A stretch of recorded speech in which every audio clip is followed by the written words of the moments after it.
Hello, everyone, and welcome to our virtual panel, Chain Letters with Danny Simmons, Art Behind the Scene.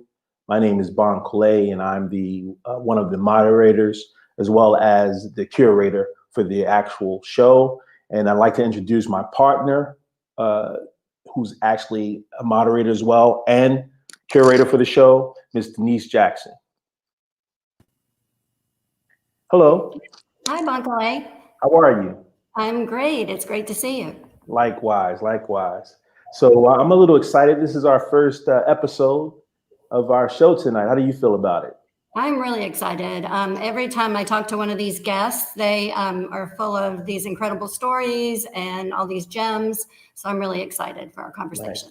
Right. And it's a great story how this all came about. I guess a year and a half ago, we connected and we talked about doing a exhibit centered around Danny, and we came to thought of actually doing it this November, but because of the pandemic, of course, we had to push it back. So this was a great idea to actually start doing panels, virtual panels, once a month.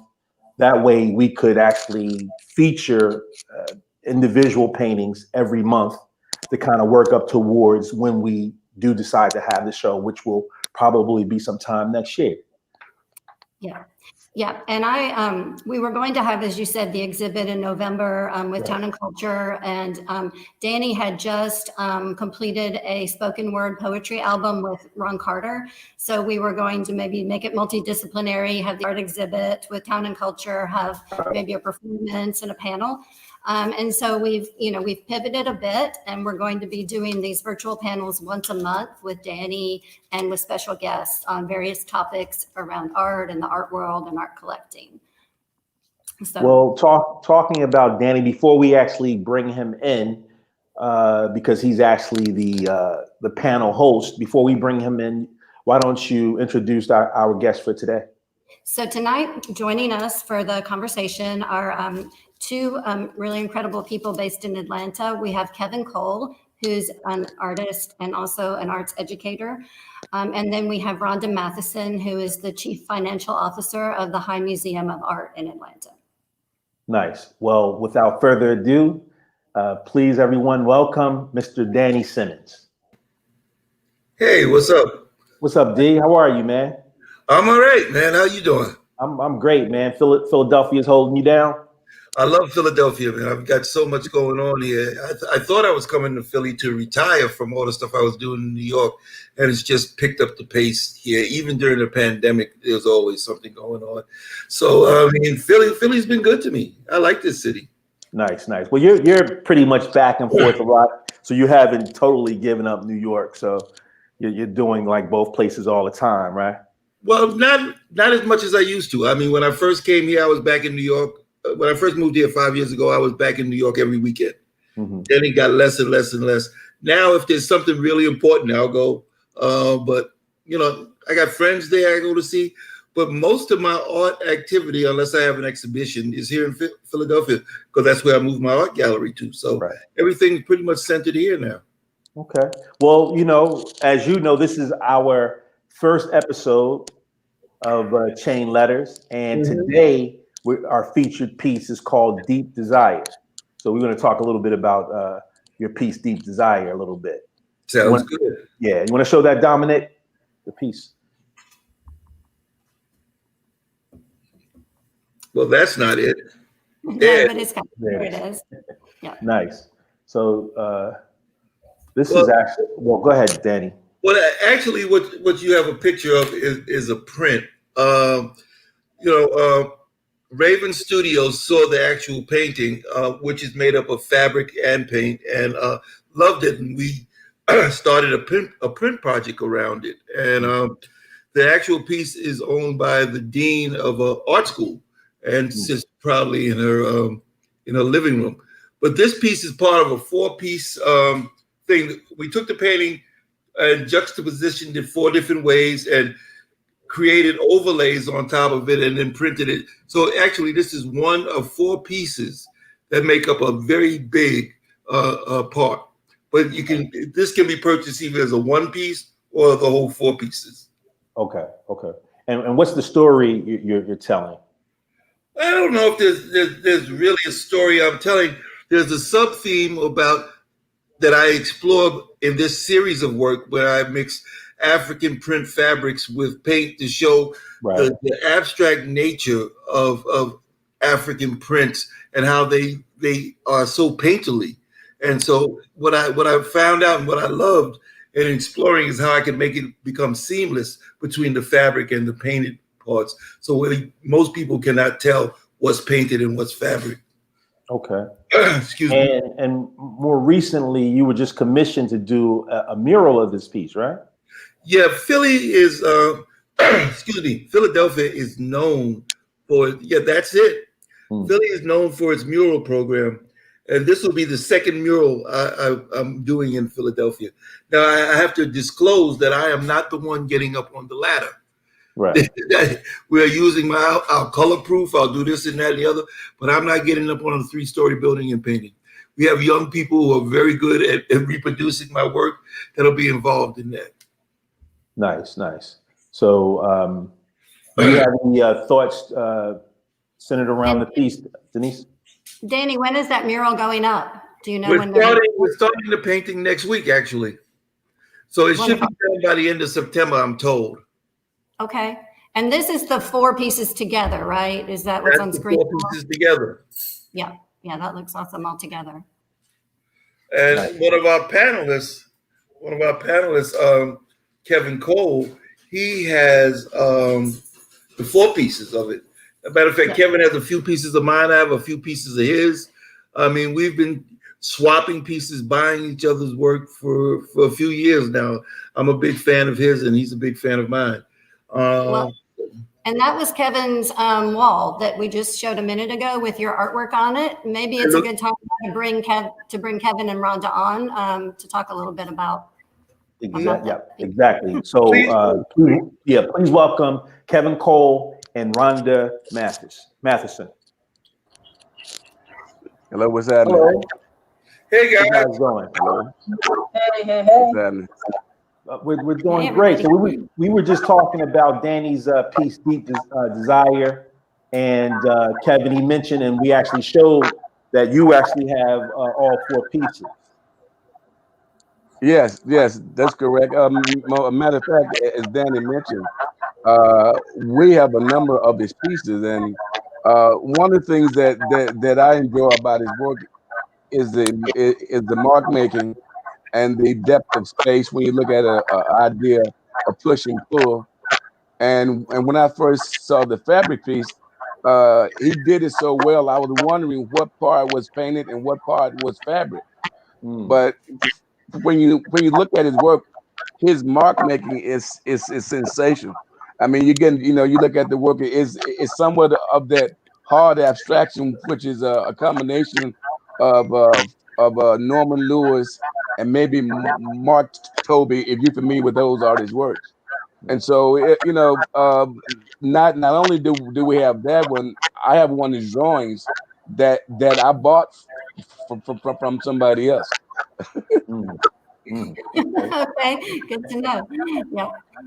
And from what I understand, the featured work that we were just looking at is with Raven Fine Art Editions, which is it Curly Holton? And Danny was telling me a story the other day about Kevin, about you being up in at his printmaking shop. Can you tell that story, Danny, to everybody? Yeah, well, Curly, I met Curly before, and when Curly was talking about some of the artists he wanted to print with, and when he suggested Danny, I was like, wow. And I had no idea that they were going to come up with a print like that, and especially in 4 parts. And I tell people, I first bought the 1 piece, but then I kind of splurged on getting all 3. I mean, all 4 pieces, because I mean, you can look at one, it holds its own, but it's much better with a total composition of all 4 pieces, and that's what I enjoyed the most. Nice. Thank you. Thank you. Well, we have Rhonda here with us, Rhonda Matheison, Chief Officer of High Museum Art. How are you tonight? I'm great. right? Great. So, Glad to be with two of my favorite artists. nice. So, I understand that you are actually the connection to Kevin and Danny meeting one another. And what a lot of people may not know, you and Danny are actually relatives, correct? Exactly. He's my brother-in-law. Yes. Nice. Mhm. So how was the how did you connect the two? How did you connect these two gentlemen? It was, I think Danny was when he had a show here at Cubatana. Mm-hmm. I invited all the local, I had a brunch. I hosted a brunch. I'm a brunch person. I love to host brunches. And I invited all the local artists over for brunch. And that was how it all happened, you know. And, you know, two great artists. And they're two of my favorite artists. You come to my house, I've got the Danny Simmons Gallery, I got the Driscoll Gallery, and I now have the Kevin Cole Gallery in the front porch. And there's so much art, I had to buy a bench to sit there so you can look at his art, you know? It's great. Yeah, I mean, Rhonda has different rooms dedicated to different artists. And there's one for me, there's one for Kevin, and one for David Driscoll. Yeah. It's amazing. Exactly. Oh, there's one of my favorite pieces of Send-It, and my other favorite red. You see, I like red, my other favorite piece. Right, you got the red necklace, yeah. Yes. So those were Danny's pieces in your home, is that right, Rhonda? Yes. Only a few of them. There's about 4 more. No, Wow. that, I'm 1, 2, 3, 4. I have about at least 13 Danny Simmons pieces. Oh, really? Yes. Wow. Yes, ma'am. Yes, sir. Wow. How many pieces of Kevin I've got 9. Kevin do you own? And right now, my goal is this Wow. was my first goal purchase in 2006. It's called Wrestling for My Faith. The reason why I love Kevin's work so much and Danny's work is because they work from deep inside. Is a reason why they're painting. It's fine art. It's not craft art. It's like real coming from the heart. Like for instance, Danny, I must brag about this, and it is back on view in downstairs. This is when his show in the Hamptons made front page of the New York Times Okay. art section on Sunday in October 2009.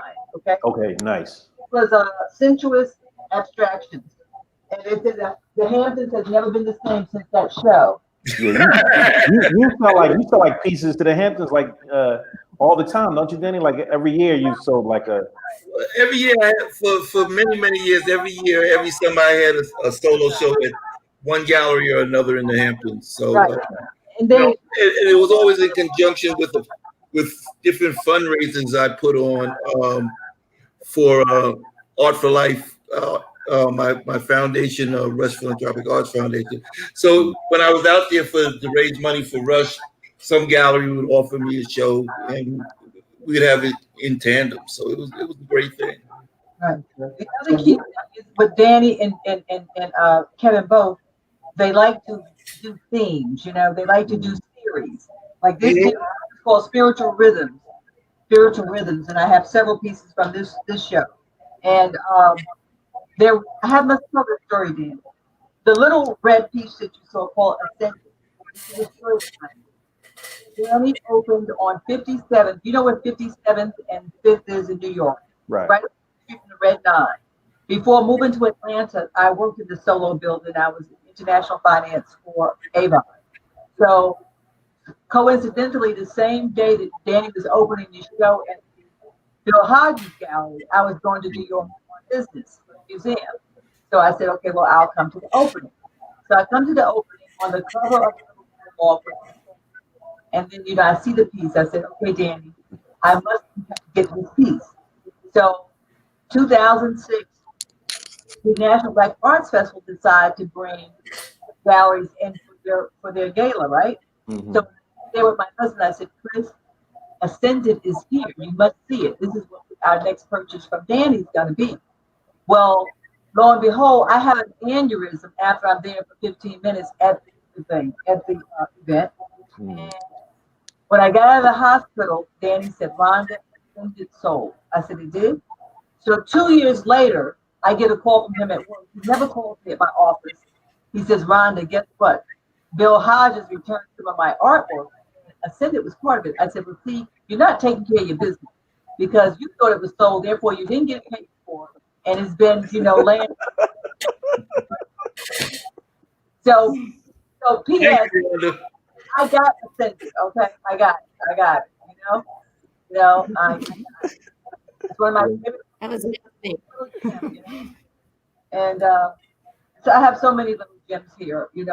Between Kevin, David Driscoll, and Danny, and some special pieces. But the thing I love about both of them is that they have such a respect for each other. They love each other's work, and and like Kevin's work, you have to read.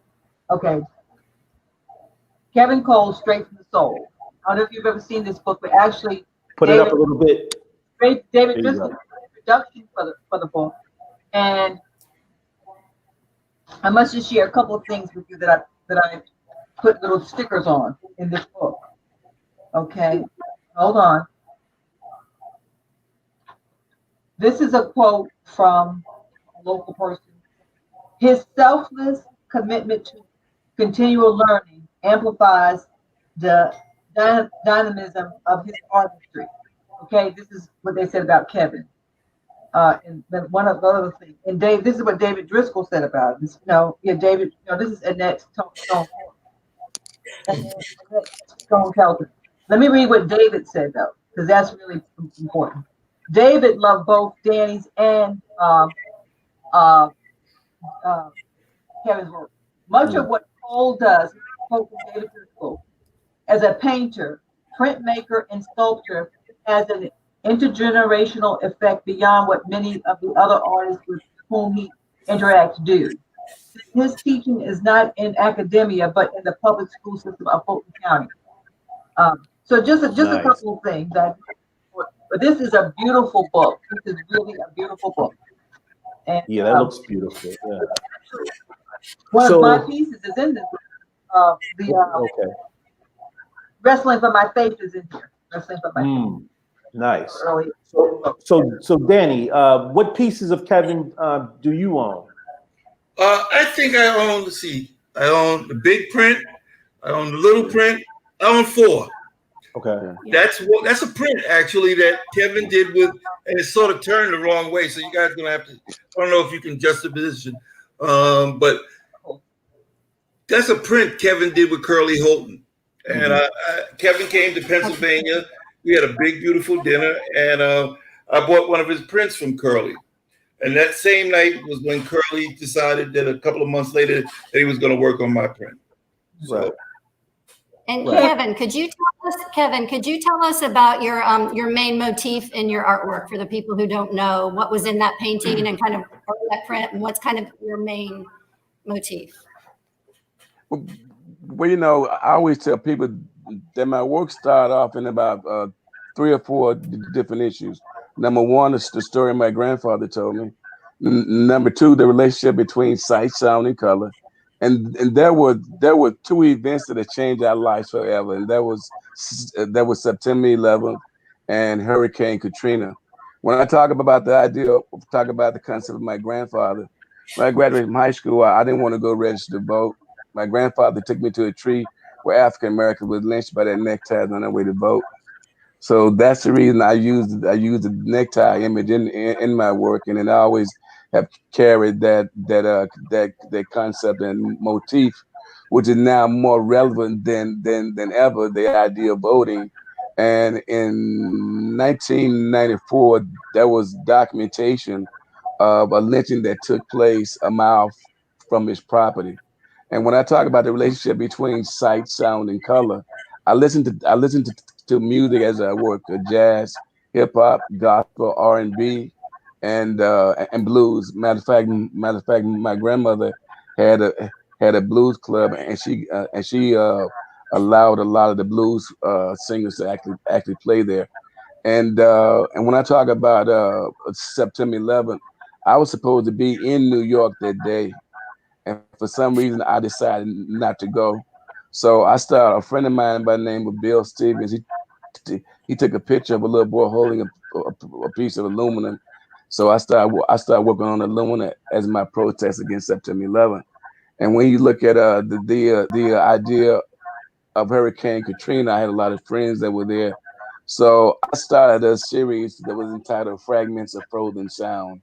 And that was about the idea of mapping where I was dealing with the idea of mapping the path of the storm. And as I listened to the type of music from New Orleans, I would try to capture the idea of color and sound from that aspect. And so when you look at all of my pieces, I have a title for all of my pieces, and normally my pieces are positive titles like faith, hope, dreams, and things of that nature. Because you think about the idea of lynching, something that took place that was so bad and so horrific, but yet we move beyond that. So the works deal with those concepts and those type of ideas. Mm. And what I've tried to do is purchase at least one piece from every series that he does, because it all comes together really nicely. Like one of the pieces I got maybe about 6 months ago has knobs from a cabinet in Katrina, inspired by the Katrina weather. So anyway. Nice. But I love a series. I love a series. Danny does series, he does series, and it has some meaning behind it, thought. Well, talking about collecting, and as we know, Kevin and Danny are avid collectors. And not only are you artists, but you seem to support other artists, which is That's always correct. good. What got you into actually collecting other artists' work? You want to, whomever wants to start. I like art. I mean, I think the first thing I collected though was an African mask. But as I got more into it, and I opened my art galleries because of the need at the time and now for spaces where African Americans could show art, I started seeing work that just spoke to me, and so I started buying it. A lot of artwork I trade for.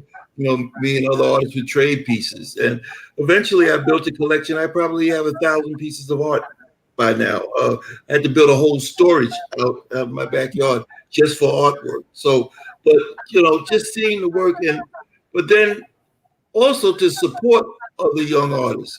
I try to buy art as people are starting their career as encouragement, and Right. that goes along with the gallery practice to encourage artists to continue on. It's hard out here being an artist, especially in the beginning.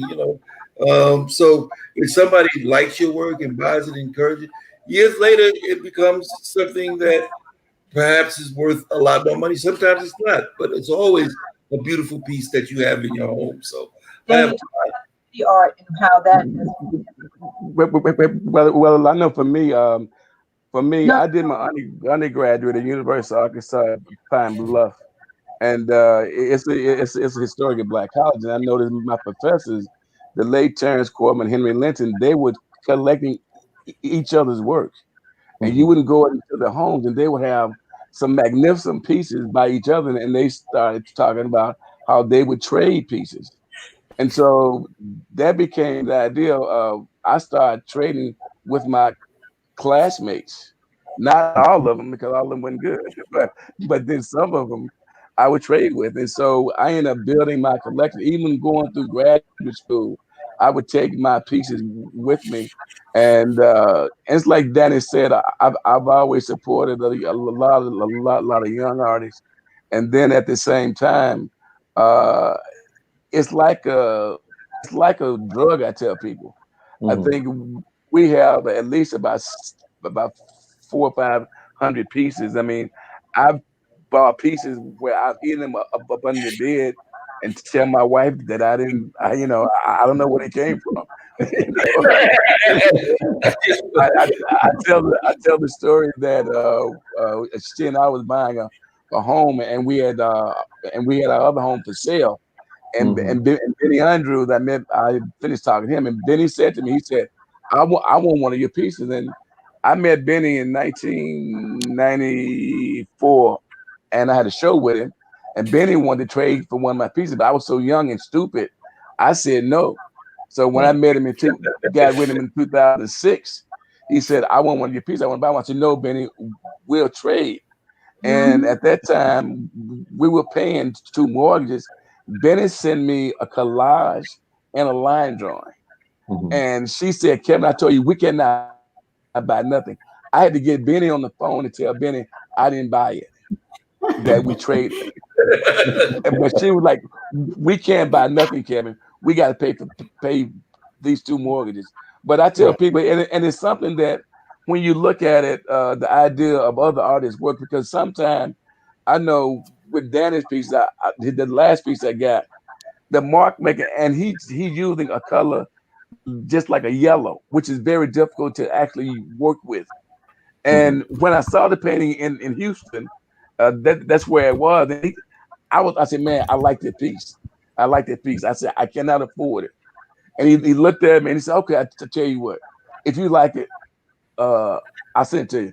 I said, don't be, look, this is not a joke. I don't think it's funny. And he sent it to me. And so, I mean, when you look at the piece, there are a lot of things happening. It's that raw abstraction that you don't get anymore. I mean, just the way the color placement, and actually, I have used it in my class to talk about abstraction. So it's like a drug. I tell anybody, once you start buying art, can't stop. Yeah, can't stop. Kevin, I just bought a piece from one of your mentees, a young man named Reginald Laurent. Yeah, yes, that's right. That's right. I'm talking about 2 days ago. Oh, good.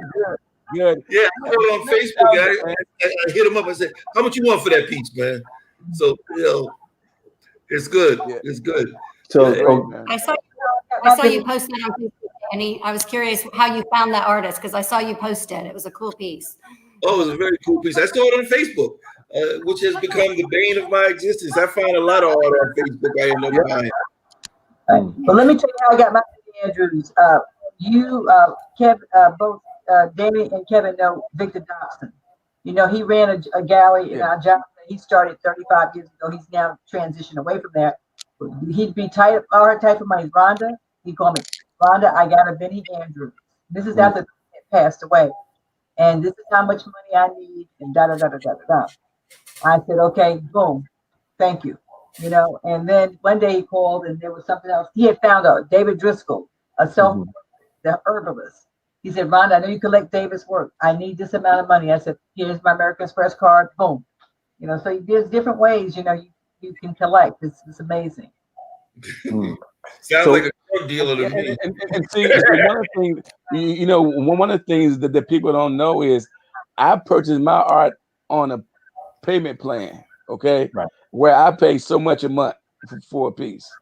And if I see something I like it, I put it down, I put a down payment, and now I'll ask myself, where am I gonna put it?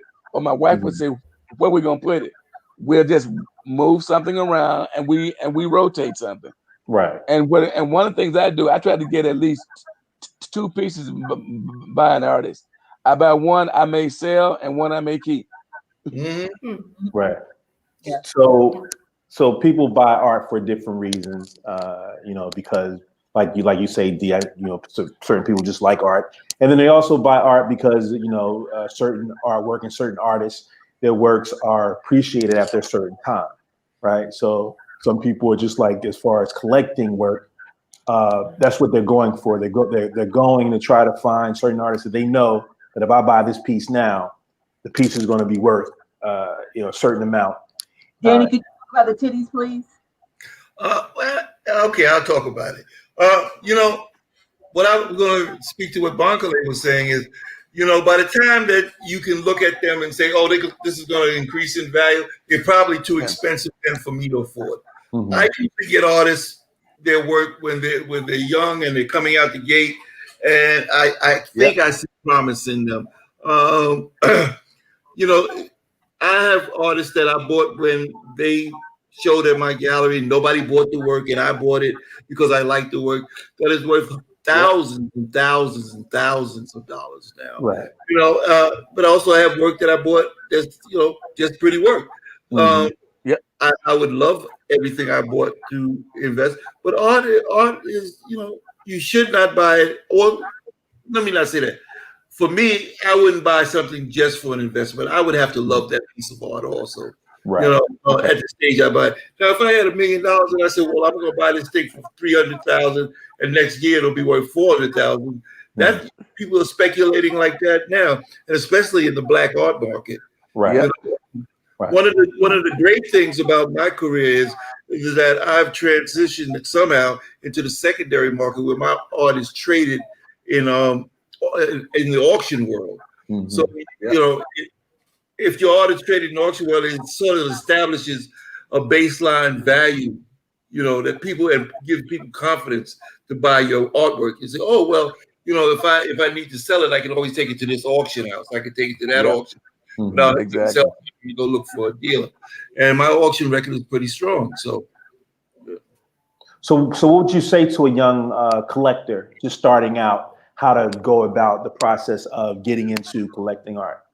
I would say, you know, go to a lot of art shows. That's definitely you have to go see the work. You know, it could even be virtual shows, seeing as we're in this crisis right now. And look at things that you like. And go to you know what is a good place to find young artists, and I found 2 of them last year, Dara Haskins and Warif Taha, is graduate shows in universities. People are graduating out of universities that show promise, that are going on to start their art careers. You can find a lot of great art at that level when they're coming out of school and moving on. So, you know, but you just have to really be in it. And there are also people that are advisors that can advise you what to buy also. Right. I've never quite used an advisor, but, you know. But I do like the idea of going to shows and checking for emerging artists and speculating beyond loving the work, but speculating, well, I think this work will increase in value. Well, also, I think one of the things you have to think about is, I tell people, is number one, you buy what you like, but you also have to like educate yourself about the art. Number one, the difference between a hand pulled print and the difference between a poster or reproduction. One of the best collections I saw when I was in Florida, I was a speaker for the Florida Art Educators Conference, was one of the art teachers invited me to her home, and she had a nice collection. And she didn't tell us that these were high school kids. She said that she would buy 2 pieces every year from one of her students. It was phenomenal. We thought these were major artists, and she only paid. And she said she would never pay over $150 for the piece. But she had a nice collection, and she knew those students. So there are different ways that you can actually do it, but the main thing is to educate yourself on what you're buying. I've gone into $1 million homes and saw posters framed, gold frames with posters on them. And you're like, oh, do they know what they have? Right. And I had one lady to argue me down. She had a poster where the bottom number was 1,500 and the top number was 975. She had no idea there was over 1,500 of those pieces out there. Wow. You know, so that's the main thing. I would say educate yourself. And one of the best books that you could buy is by Halima Taha. Yes. Works on paper. I'm sorry, works on canvas and paper by African American artists, even though I'm not in there. The American art works on canvas and paper. Halima Taha, which is one of the first books I was ever put in. Yeah, I wouldn't either. So yeah, she put me in that book early on, and I'm very grateful for that. You know, she did that book in conjunction with Alan Edmonds, from the Brandywine, Okay. Yes, I was in that one. Yeah, I was in that one. Yeah. So you were that one then? Okay, all right. Then you were someplace. All right. Rhonda, do you have any advice, or is it similar to what Kevin and Danny are saying? Yeah. I think what you have to do is, understand what you're buying, because there are people that believe that a poster is artwork, so that's one thing, and it's not. So you need to learn, and you need to look at emerging artists, because these guys were emerging artists at one point in time. I remember one time I hosted a party for Danny, and he drew 100 invitations by hand. I'm sure people probably threw those invitations away. Didn't know this is when he just bought a brownstone in Brooklyn. Didn't have a girlfriend, so I'm playing, hosting this party. That was a nice party too. The food, everything was great. Anyway, he actually drew 100 invitations by hand. And each one had a poem in it too. Yeah. Original poem and original painting, drawing. Yes. So anyway, I wish I probably have mine somewhere stuffed around here in one of my cases from New York. But in any event, you just have to you gotta get out there and educate yourself. Educate yourself. One thing I will say. One thing I will say quickly when you talk about posters and real prints, I remember going to George Faison's home before he had his firehouse. Yes. At a brownstone, and he had original Romare Beardens, and they were, of course, original prints, and of course, the value of them, they were very valuable. But I bring up Romare Bearden because Romare Bearden used to do a lot of prints for different type of theater outlets and different theater, and not too many people know Picasso was known for his prints as well as his paintings. Picasso was known for his lithographs, and he actually got the idea from Romare Bearden, and I didn't know that originally. So when you talk about nowadays, because of the technology and everything, and I guess the last 20-something years, like you say, people they sell a lot of posters. They're not really prints, right? And I don't think too many people know the difference on what they're buying. So some people are buying posters for a lot of money, but I don't know if those particular pieces go up in value or not. I'm not sure, but they don't. People pay more money for the frame that they put those posters in than themselves.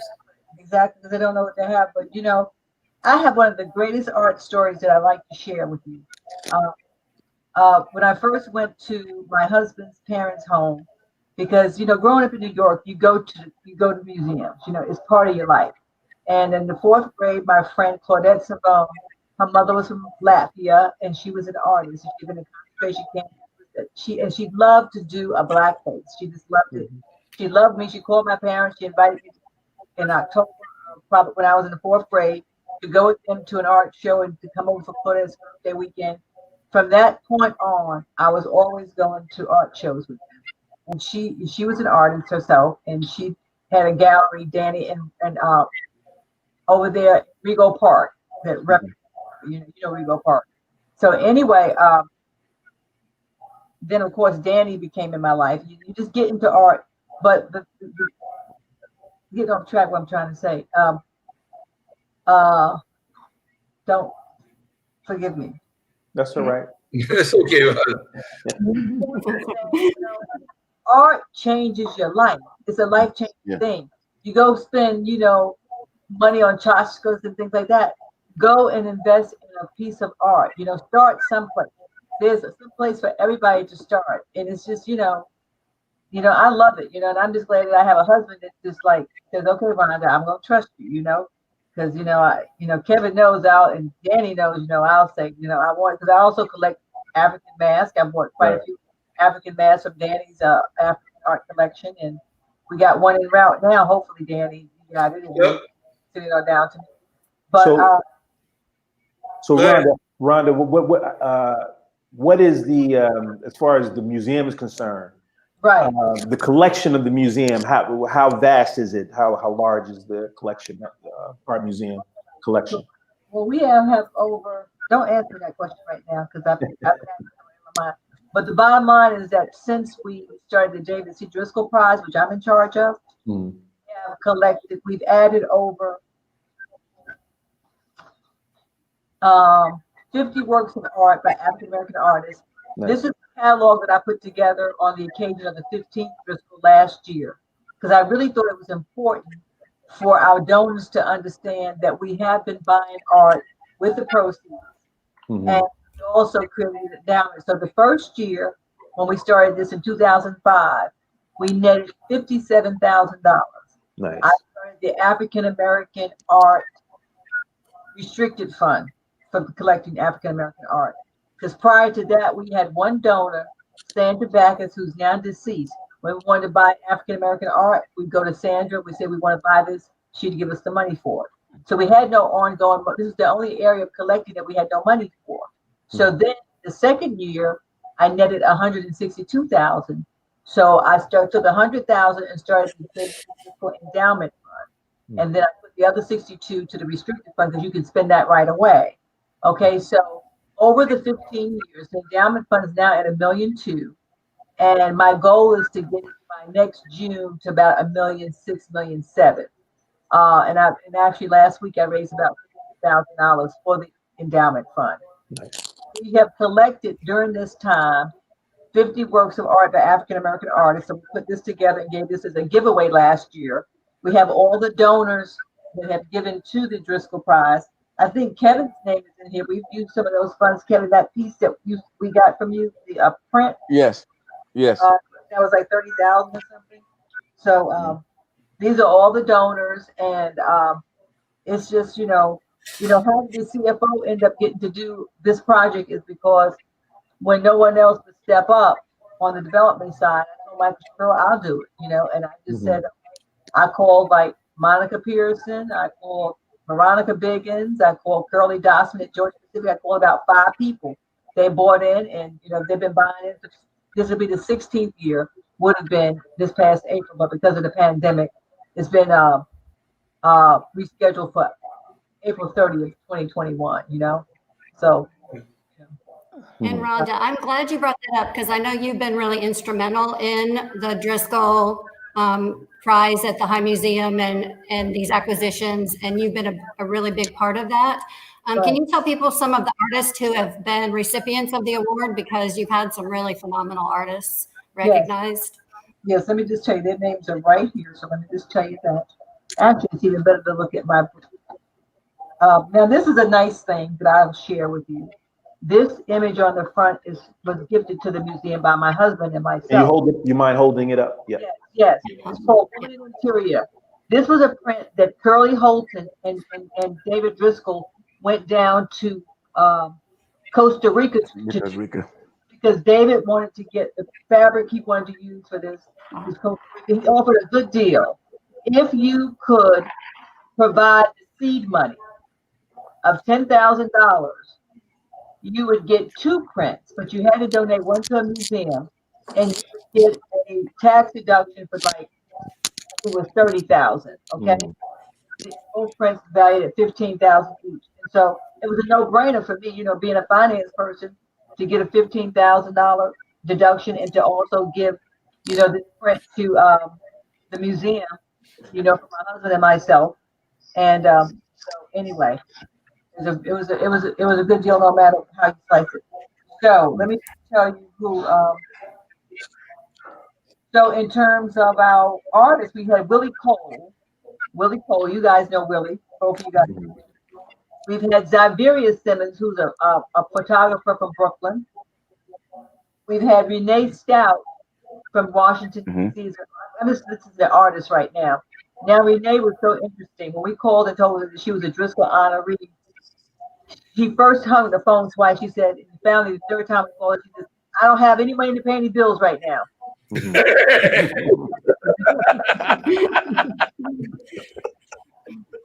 She will tell you to this day, since she became a Driscoll honoree, that it changed her life. She's got selling art in the whole 9 yards. I have Renee Stout in my collection. Yeah. And then we have. I have Renee Stout. I got it a year ago. Well, we ago. I've had mine for 15 years. Wow. Yeah. Johnson. And we have Lyle Ashton Harris. Now, Lyle Ashton Harris is an artist and a scholar, like David Driscoll. We have Mark Bradford. You know Mark Bradford. Matter of fact, the year that he became a honoree, he also represented the U.S. at the Venice Biennale. And then we have Amy Sherrill. Amy Sherrill was the person that did the the portrait of Michelle Obama. and then we had Michelle Obama.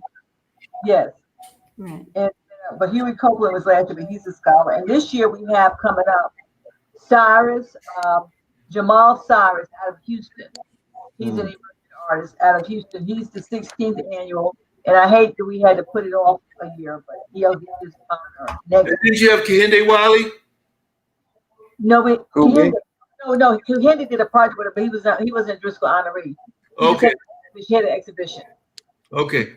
I have yeah, we got a print of Kahinde's. We just got a print of his.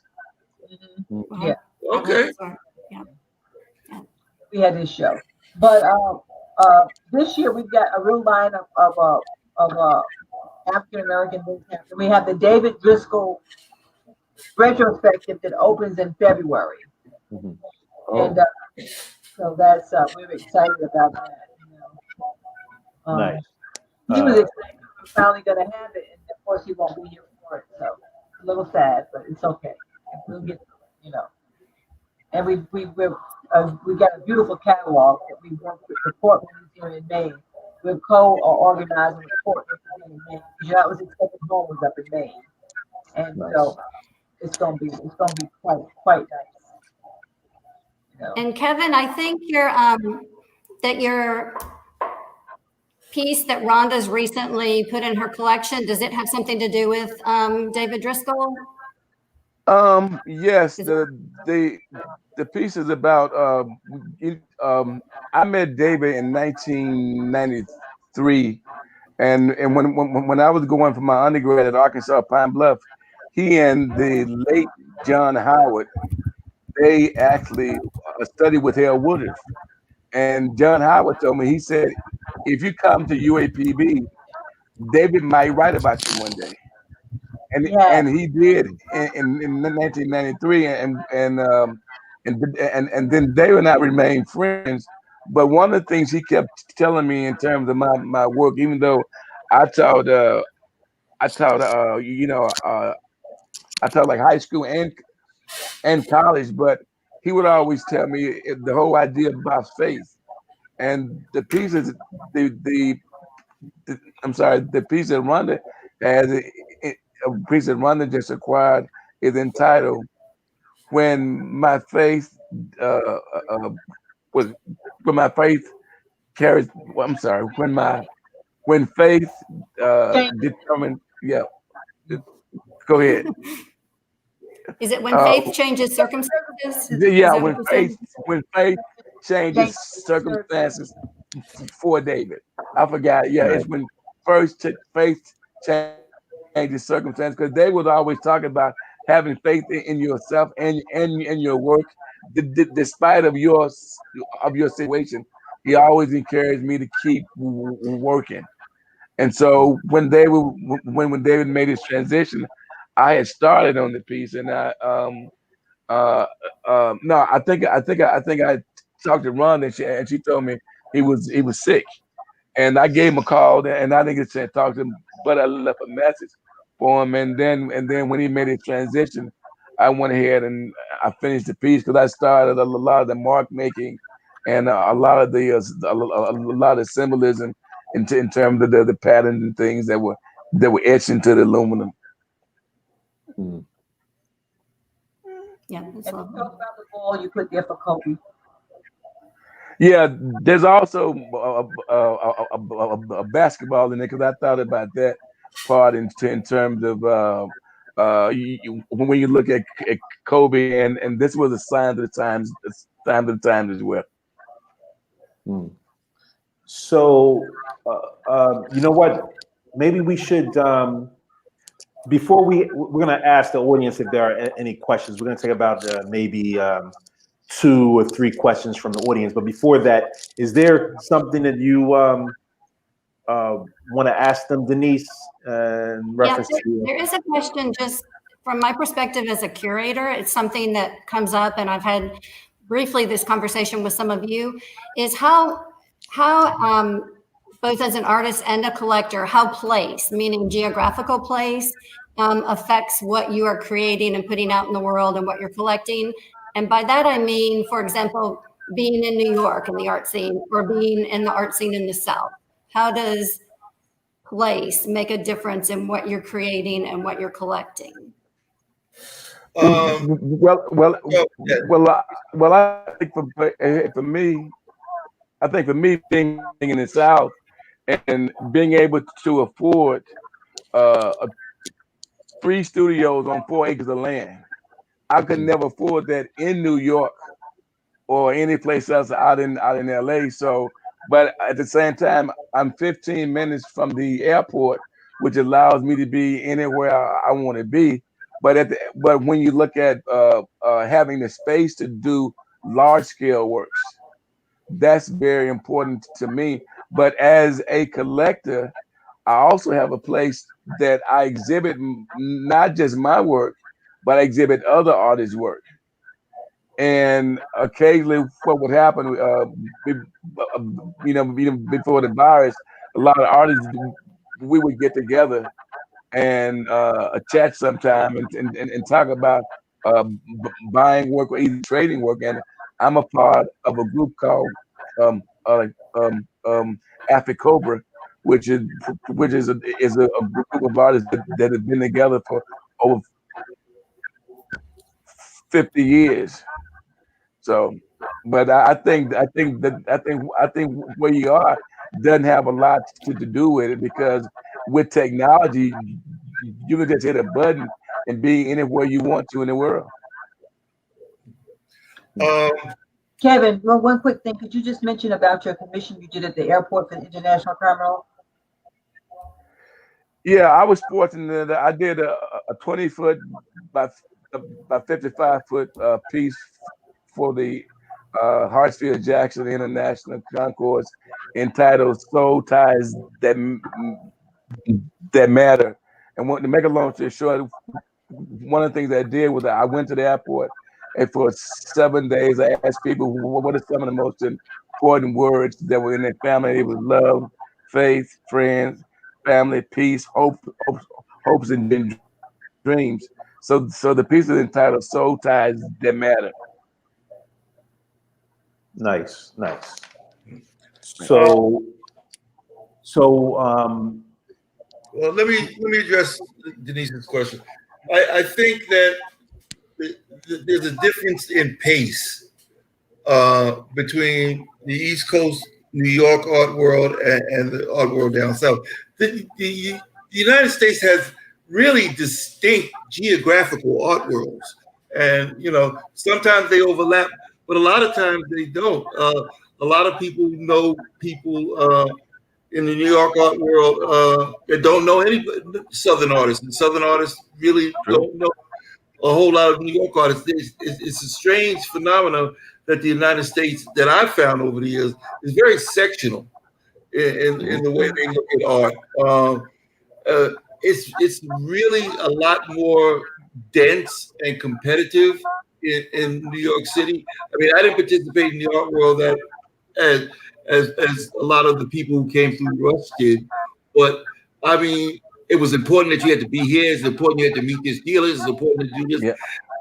Networking in the New York art world becomes a lot more important at some point than actually creating the work. Selling yourself, being part of the right clique, the right people, doing this. It's a whole lot of jockeying and maneuvering to get to the top in the New York art world that I do not see other parts of the country. People do their work, they show it, they become known. With New York, it's so competitive that it's very hard to get a start there, unless you're around the right people. True. Very true. So, okay, Yep. I'm going to take. Oh, were you about to say something, Denise? That kind of is the perspective I see too. That it is Southern artists and collectors don't always know. I mean, they all know each other. Everyone in Atlanta, we know who all the artists are. But people up north, it is a little bit of a disconnect. But see, at the same time, I think what brought a lot of artists together African American artists was the National Black Fine Arts Show, True. because you had galleries from the South going to New York, and then we got a lot of exposure. And occasionally I would visit Danny's gallery and stuff, and then I met other artists from New York, and they met a lot of Southern artists. But the thing is, everything happens in New York. And if you talk to a dealer, at one time they wanted you there in New York, but I knew that I could not afford to stay in New York. Kevin, talk about the show you had in Charlotte and how you sold every piece, because I went up there and everything was gone. Mm. Well, I was fortunate that a friend of mine, Greg Head and Gerald Walker, arranged for. Well, actually, I was going back and forth with Sam Gilliam, if you know who Sam Gilliam is, and Yes. Sam. So then Sam said, "You know what?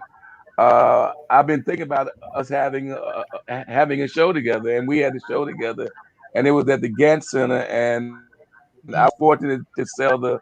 I was fortunate to actually sell all the work in the show. Wow. Was it the Jacob Ladder series? Yes. Was it that series? Yes, the Ladder series. Matter of fact, the Driscoll Center has one, along with the Gantt Center. So you asked if we knew who Sam Gilliam was, man. He's like the godfather of the unstretched canvases, right? He's like, yes, sir. One of my heroes when I was young. You know that there's a known thing that Bankole was an artist at one time and showed at my gallery. Mm-hmm. Who was that? Bankole. Who was that? Okay. You know Bankole right there. Dr. Hendricks? I didn't know that. Yeah, I still Really good on it. When you say, what in were the you about to say, museum. In the museum in Greenville, South Carolina, I was so shocked. I went there for a Driscoll exhibition, and in their foyer there was this huge Sam Gilliam. I've never seen one as big as that. And I was jealous when I came back to Atlanta. I told Michael Shapiro we should have a Sam Gilliam in our foyer, in our But quite amazing. It was quite amazing. So Danny, just to take it back to Sam Gilliam, he was one of the reasons why, if you remember a lot of my old pieces, I didn't stretch them. I would let them hang freely. I know. Because of I didn't know that at the time. Inspiration from Sam Gilliam. Yep. I got a small Sam Gilliam in my collection. Nice. But it's on paper. Yeah. Nice. Yeah. We got 4 of them. Nice. Oh, wow. 4 of them. You're a rich man. So, He did the one for the daughter, remember? No, He did the one. we actually made it.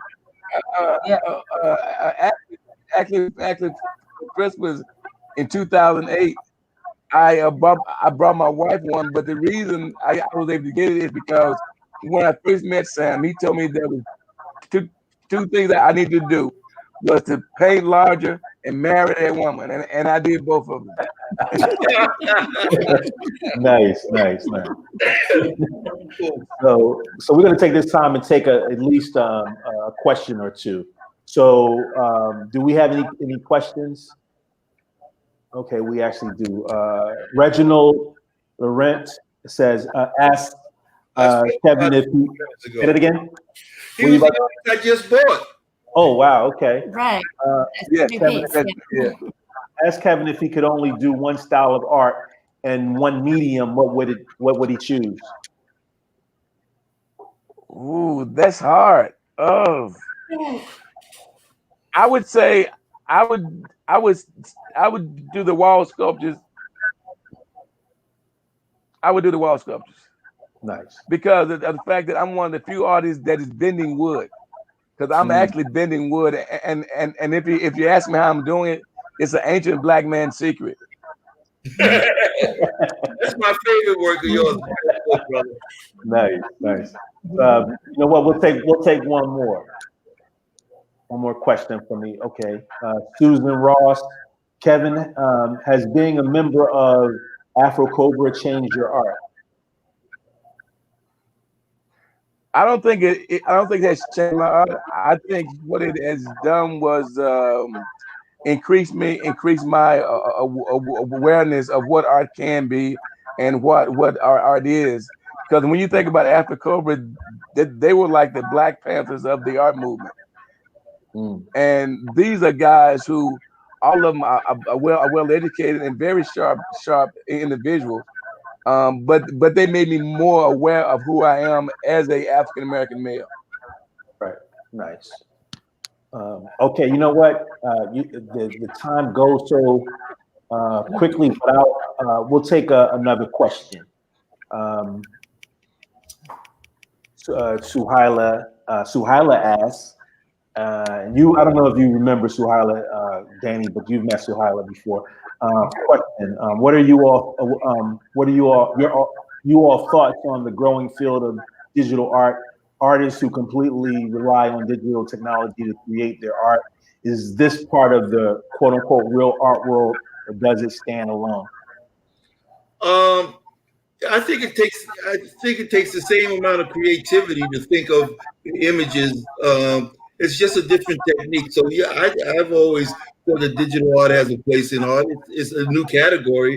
However, it's still a creative art form, and so I think it's very legitimate. I don't have anything against it. It translates nice when it comes off the screen and goes off paper or canvas, if that's the way you want to look at it. Or if you just want to look at it in virtual, it's fine also. Right. Okay. Well, one of the things I've understood about it, and the question have been, I know when I was teaching at SCAD, how archival is it? That's been the question that have come about, is the longevity of it, and which I think if those things are worked out, I mean, I firmly agree with you, because there were people, saying that depending on where you put it in your home, if it's near the sun, how is it gonna fade? Things of that nature. But I think the burning question of what has happened in the art world and has happened in the art school is how archival is it? Okay. Nice. Okay. Yeah, Well, Denise, do you have any more questions centered around paintings? Because I'm about to change the topic quickly to education. Yeah, you can go ahead. Oh, okay. Yeah, go ahead and So, start on education. I think it'd be great. okay, cool. So, you both have worked, Danny and Kevin. You both have worked in the education field, and you still work in the education field, right? So, No, I'm retired. Oh, okay. Okay. Yeah. How was that Just retired like? retired. Didn't you just retire? Yeah, well, I retired in 2016, but I still do a few visiting artists. One or two I can choose to do the ones I want to do. But I also mentor a few young artists, so it's like I'm still teaching them. Nice. And talking about young artists, how do you all see art having a positive impact on the children and the community in whole? Well, I think art has a great impact, and I always tell people the way I got into art was I've had a speech impairment all my life, and my mom, when I would come home and tell my mom that they were teasing me about my stuttering, she would say, "Baby, go make mama a picture." Okay. I didn't realize going make mama a picture was going to become my career. I taught it in the public schools where kids only came to school for art. So art is that one thing. It's just like sports, and a lot of people don't realize is like art is a therapy. And I know for me, especially with this virus going around, I could go in my studio and just shut the door and be there all day and all week long. Okay. So in the public school and in life, the arts is that one thing that I think that a lot of us, it is our therapy and it keeps us going. And Kevin, remember last year you came here and worked with the students from Spelman? When you were talking to them, your speech impediment went away. You were it. It was just like, okay.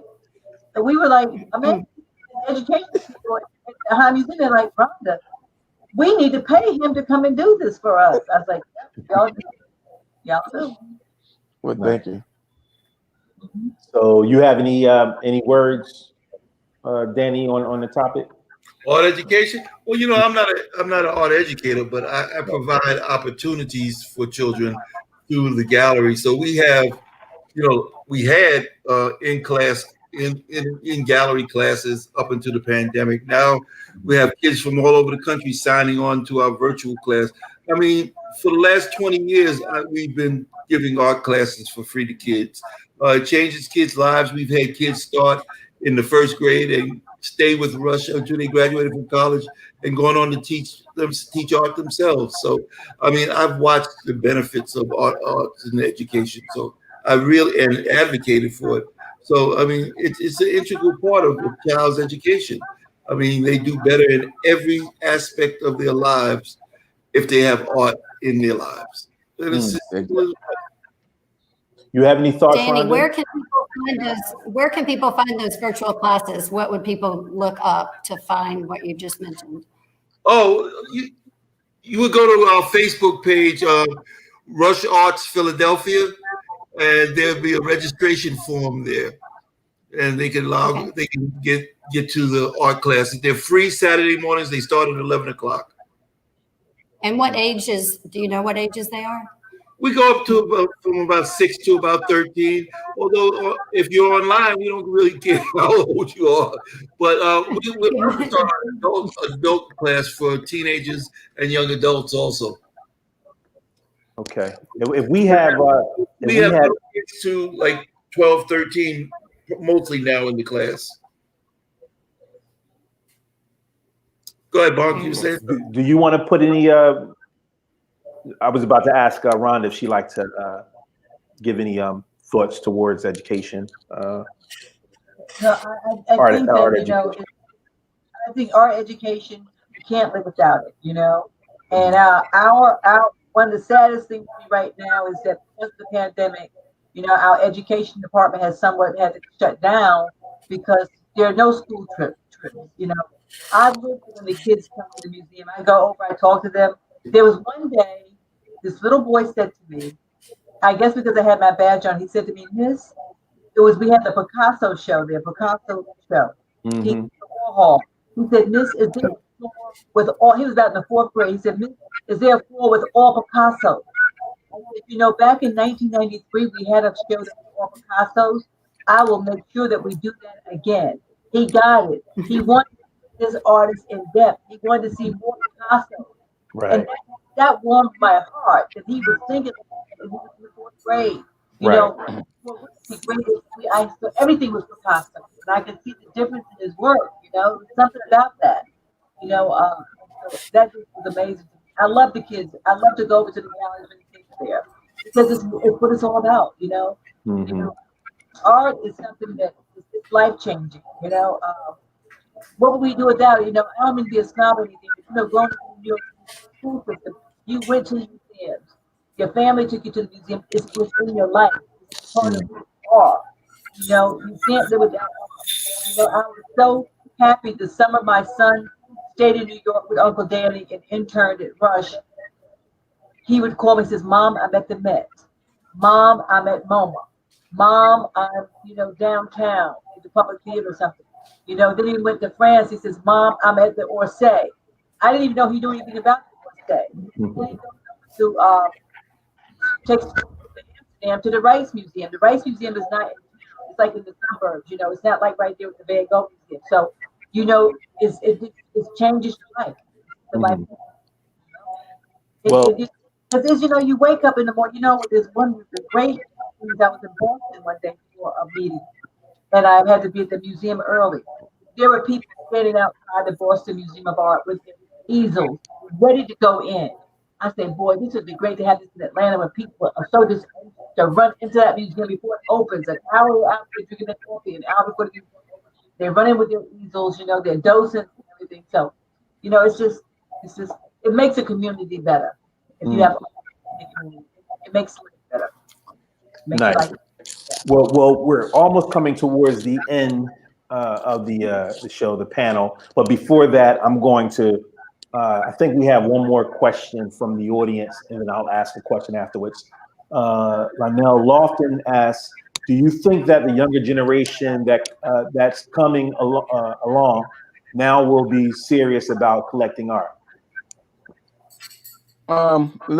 Yes, I would say yes, because in fact, when you look at the Cosby Show started the whole idea of collecting fine art, I think. Okay. And the younger generation are starting to educate themselves, because when I was coming up, it wasn't my dad told me my dad didn't want me to be an artist.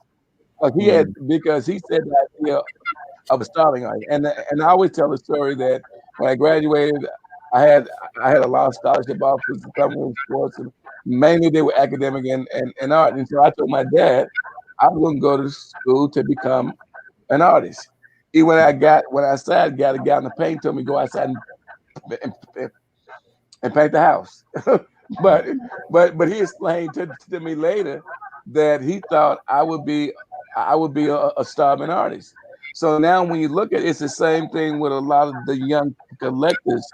They're learning.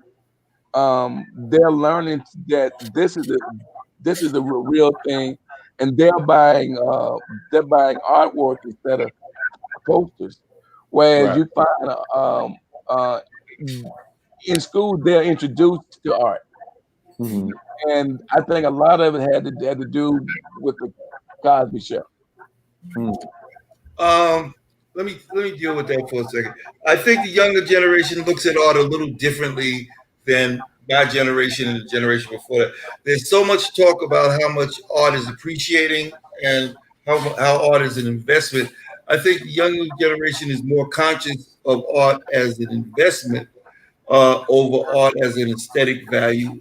I think they see it as both, but I think that they're a little more savvy about the money aspect of art Yeah, and how this can be a great investment because it's all over the news and all over. This painting sold for this much, this much painting sold for that much, this artist sold for this.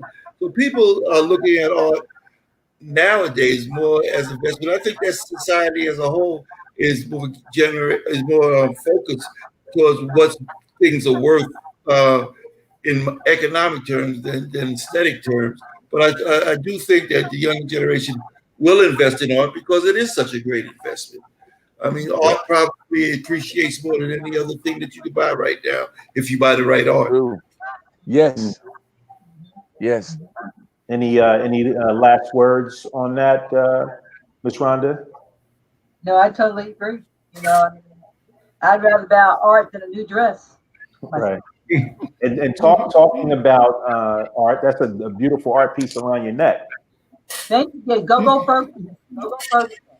Nice. Uh, she's down, down in the South Georgia. What is it called? Sea Island. Sea Island. Mhm. Go Yeah. Ferguson. Okay. Nice.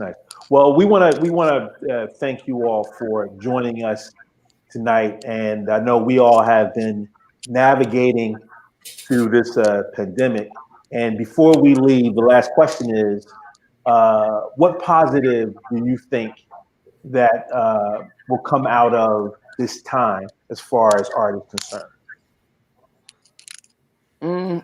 I think personally that a lot of artists, I think number one, had it not been for the virus, seeing George Floyd happening with Black Lives Matter and seeing George Floyd being killed, if they, this was in everybody's face. Mm. Okay, that's the first thing.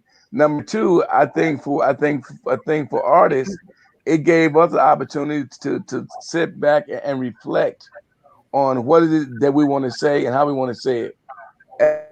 As for me, I've done a new series called The New Jim Crow, which I Mm. think is going to shock the house. But I think these times have given us a time to look back and also to bring us closer to our faith. Yes. Um, I've had so much more time to paint, put it that way. I've created a lot of, in the last, since I guess March, April, May, June, I've created a lot of good, what I think is good work, because I've had more time since the phone's not ringing about the gallery and this and that and the other. I can spend much more time in the studio creating work and producing what I think is really great series of work that when I look at it, I'm very proud of the stuff that I'm producing. So I think COVID has, if it's done anything, it's given me time to delve deeper into my artwork. Okay, well, with that being said, it's time for another trade, don't you think? Oh, it's always a time for another trade. Well, all right, so this has been great. Yeah, we want to thank Thank you you, all so much. Kevin Cole, Rhonda Matheison. We want to thank you definitely Thank for you. joining us Thank at you, Denise. our first actual episode. So thank you for being our first panel guest. Thank you all for agreeing. Thank you all for agreeing to be on the show. And one thing, when we talk about this period of time with the pandemic, I really miss going to galleries. I really miss being in front of you artists and your artwork and going to the museum. But we wouldn't have come up with this panel, which can really reach as far as it wants to reach. And so I think there will be some of these positive silver linings that are coming out. And we're really excited that you've joined us for our first panel. Okay, well, great. We'll find a way. Thank you. Definitely. So, are there any last thoughts from any of you before we say our goodbyes? Nope.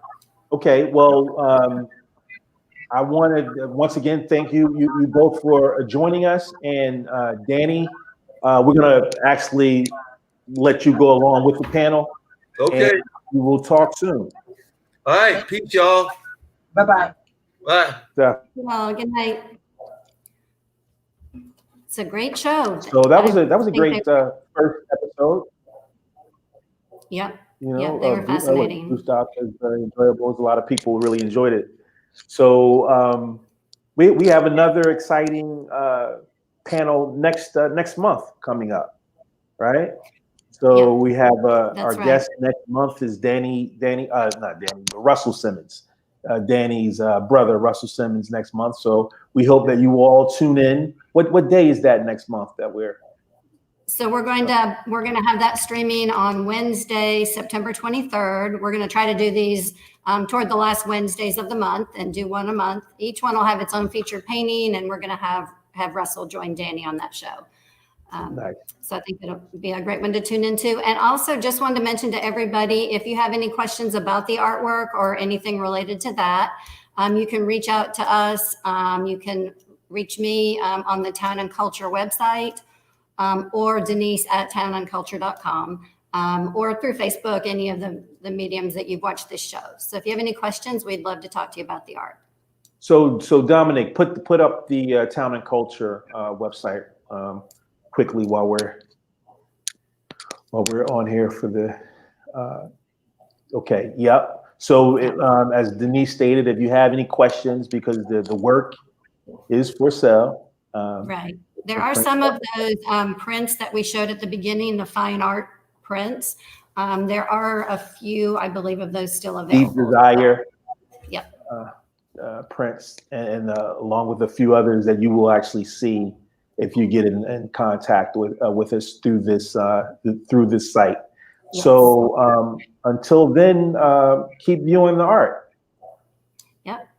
Thank you all for joining us. Have a good one. Good night. Good night.